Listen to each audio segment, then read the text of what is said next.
Hello and welcome back to Artist Way workshop. We are discussing the final chapter.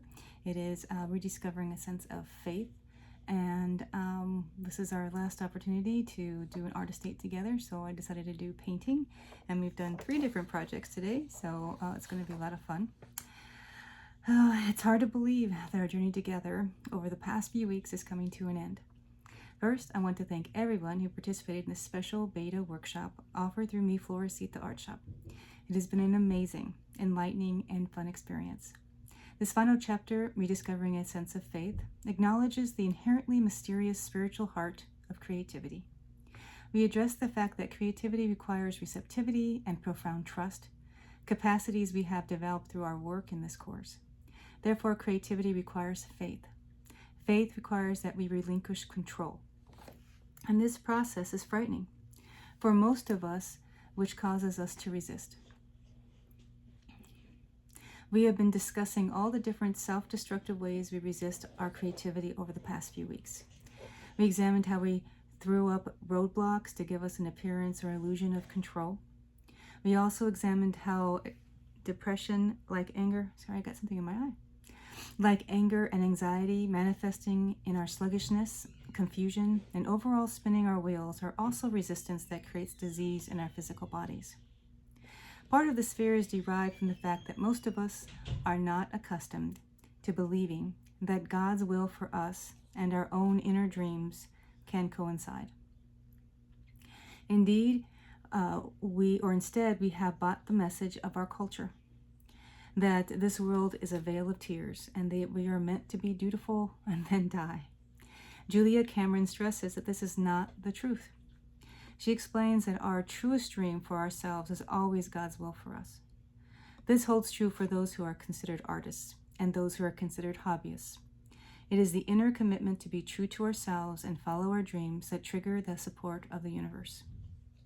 Creativity in its truest form is a mystery, an unknown, and in some cases a dark, unfamiliar place. How can this place where God wants us to go be where He wants me to go? This may be one of the biggest questions we may have for ourselves. I have come to think of these opportunities to connect with God and the mysterious as a very real way to remain connected to the vine. In the Bible, it says that God is the vine and we are the branches, and as long as we remain connected with the vine, we shall flourish. If we are cut off, we will wither and die. Julia Cameron presented a great body of work to help us work on these activities like morning pages for meditation and affirmation, exercise and movement, creative artist states, providing us all with tools for providing our relationship with God, or continuing our relationship with God and improving it. This does not end when we close this book. God willing, we will all continue this journey of healing through our serious commitment to taking ourselves more lightly and being more silly and having more fun by setting goals and boundaries. The artist date activity for this week was painting. We will have the 3 different mediums of painting projects so that everyone can do the one that best fits everyone's needs. Watercolor Still Life, Acrylic Pumpkin and Canvas Pour, and Oil Landscape on Canvas. Feel free to give each a try, or the one that you prefer. I'm looking forward to getting the photos from this week's artist date activities, the photos from the past completed activities, and I'll be putting them all together in a photo album that will be posted on the website. Future plans are I'm intending on posting artist date activity videos and corresponding blogs throughout the fall and holiday seasons, so keep an eye out and please continue to have fun creating with us on me, Florecita Artshop. Thank you.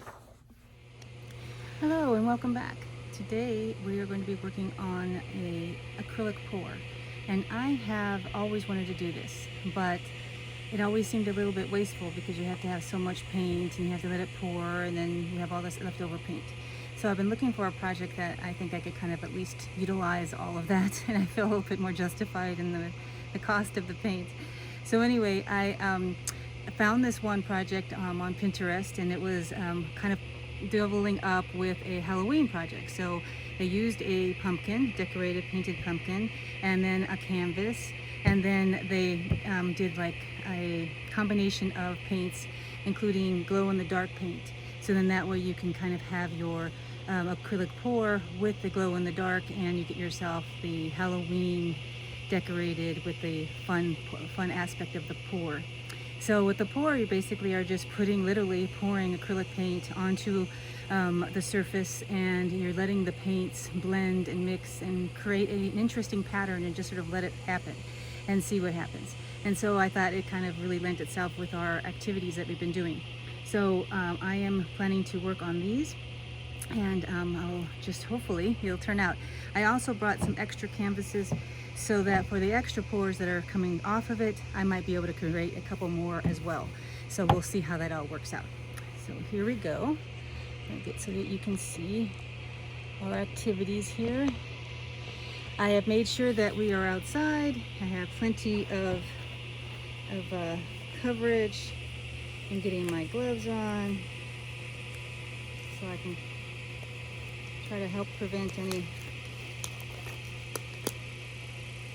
extra messes, because this is the other reason why I wasn't quite sure about when to do the pours, because it is a little bit messy. So you have to make sure you have space and an opportunity or a place that you can collect all the extra paint so it doesn't get on anything important.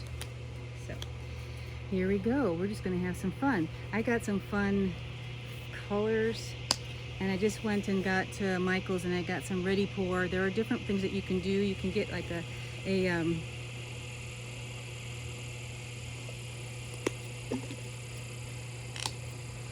medium to help thin out your acrylics so that you can use what you currently have if you want something in particular, or you can just sort of see what happens with what you already have. So I'm going to start with this one, just let that go. And then I got this other darker color. I thought we'd see what happens here.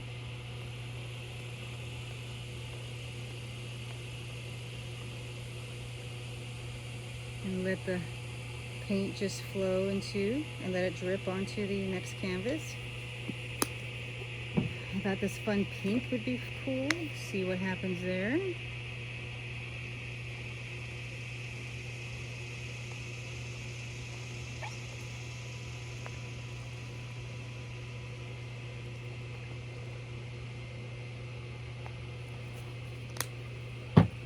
And then of course I thought a nice little metallic silver could really help spice things up. And you just keep pouring. Now I know I'm probably being too stingy on the pour right now because it's supposed to just flow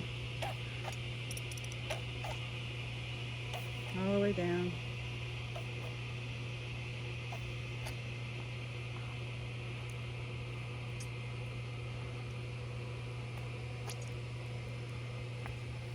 And then the piece that is just as the glow in the dark. So I thought we would do, just to see how it turned out, we'll go from the middle and we'll just see how the glow in the dark helps really accentuate the pumpkin. And then I got one last little one that was also glow in the dark, but it was a purple. So I thought it would be able to give it a little extra little spice on the top. So now what I'm going to do is just essentially kind of start spinning the pumpkin and let the pumpkin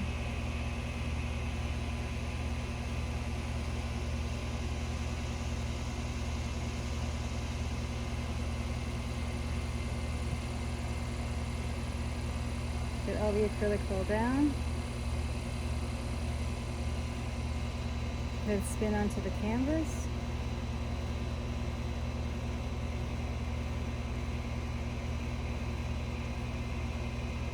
And then let it stand so that it has some place for it to dry. There you go. Now back on this one where the canvas, the paint has landed, and you can see an interesting pattern already occurring, but now with the pour, you just sort of let it flow. So you go to the other one side, and you let it go to the corner, and then you see what it can make over here.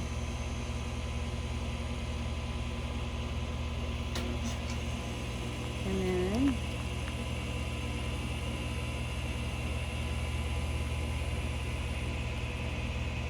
letting it pour and seeing what kind of pattern it can come up with and what kind of interesting options your painting is going to take. And then kind of let it flow to the other corner. You can decide to fill the entire canvas all the way to the corners, or you can decide if you want to just stop at a certain spot. If you wanted to pre-tape a certain thing on top before you ended up painting it, you could do that as well. But I'm liking the way this particular pattern is looking so far. I'm kind of curious to see how that's going to turn out in the dark. I'm going to let that one sit. And now again, I'm trying to utilize the paint, so I went on different canvases, but now I don't quite have enough. So I think I'm going to go ahead and add a little bit more color and some more glow in the dark. And I'm just going to see what happens with this one. So I just sort of went with that. I'm going to go corner. I'm going to have a little triptych here of like different, you can kind of see how it's starting to flow. Another thing that some people do is use a blow dryer to push the paint. You can do that as well. I just wanted to see what the pour looked like with this one.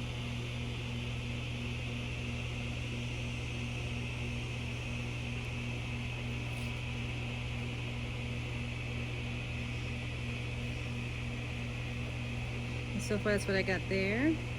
I'm starting to run out of, I'm realizing how much extra I'm going to need.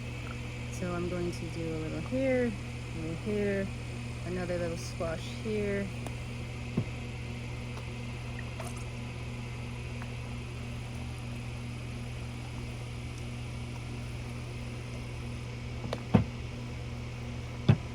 I'm going to go with some more purples.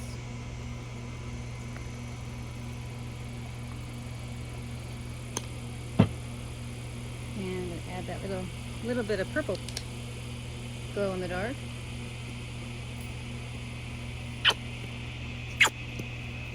And then I'm going to top it off with some more of the actual glow in the dark. And see what happens there.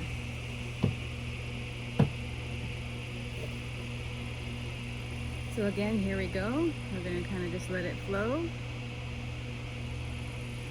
And you can tell this is one of the reasons why when I'm looking on these paints, like how much gets left over. So trying to utilize as much paint as possible with this pour so that I can see.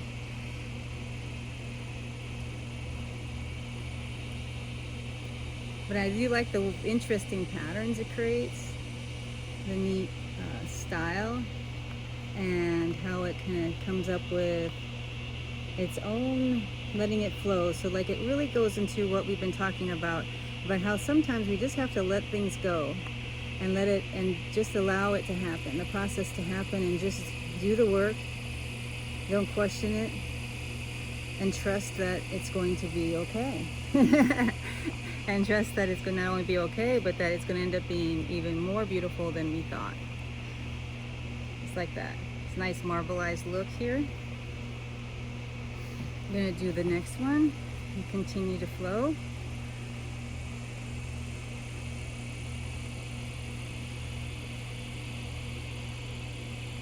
And that was the theme of this particular chapter, was talking about how all the things we've been talking about up to now is all about how we block ourselves because of our fear. And we don't have to be an artiste or considered an artist to be blocking ourselves from our creative flow and from the flow that we get from our experiences with the pages, with spending time in meditation with our Creator, and also in how we just view our world and enjoy the little things, the life that we have to appreciate. And sometimes we just need to allow ourselves the opportunity to not only create, but to trust. And trust that God will be there for us and allow us to experience these things, and it's a good for us and an opportunity for us to grow. And trust in ourselves that these things, that what we're doing is a positive thing for us. The time we spend on healing and helping ourselves is real important for everybody's growth. And you can see like there's a little piece there that's not being covered. I'm going to try to let that flow this way. And just allow the process to come. It may be slow, but again, nice, beautiful marbling, really interesting pattern. I'm going to go to this side and finish this part off. Let that happen.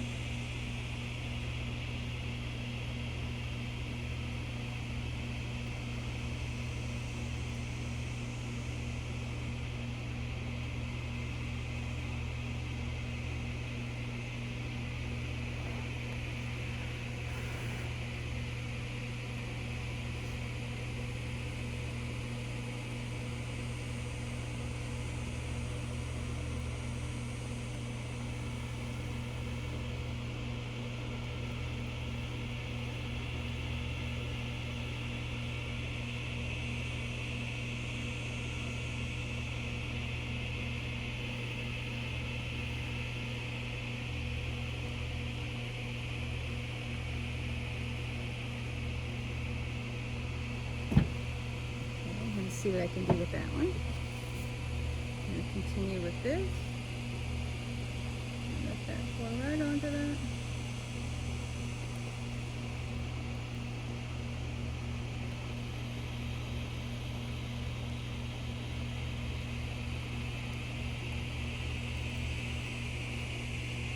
And what's really neat is to see how it just flows, just like the creativity in our lives, and allowing us to find ways to not only enjoy and have fun and enjoy the process and trust in it and allow it to go, and to just let the flow occur in our lives.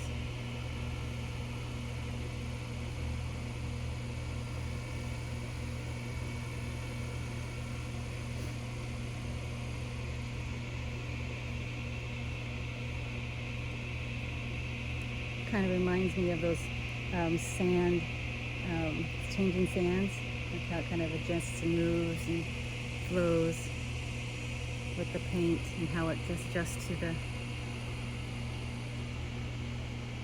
So here we go, we have our acrylic flow, and after it dries I will post, I'll obviously show how the effectiveness of the glow in the dark paint and see how that looks for our Halloween decor.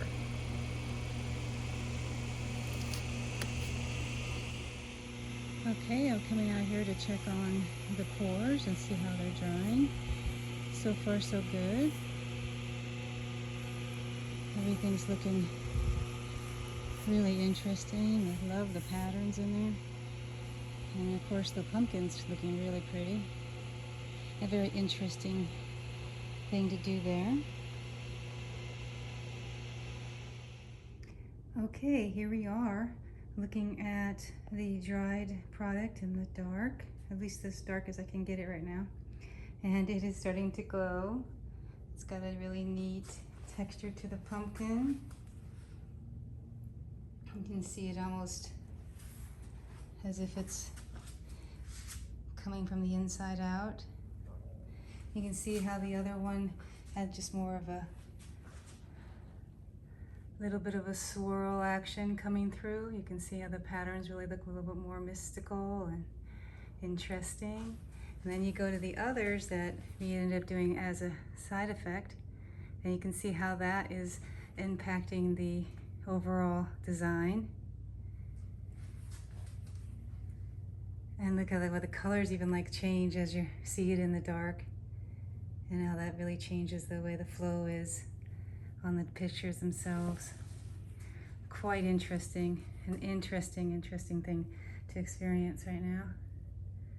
And I think it was a really fun and successful first pour. I can't wait to try some more of these. But this one definitely gives me some fun ideas for Halloween and decorations.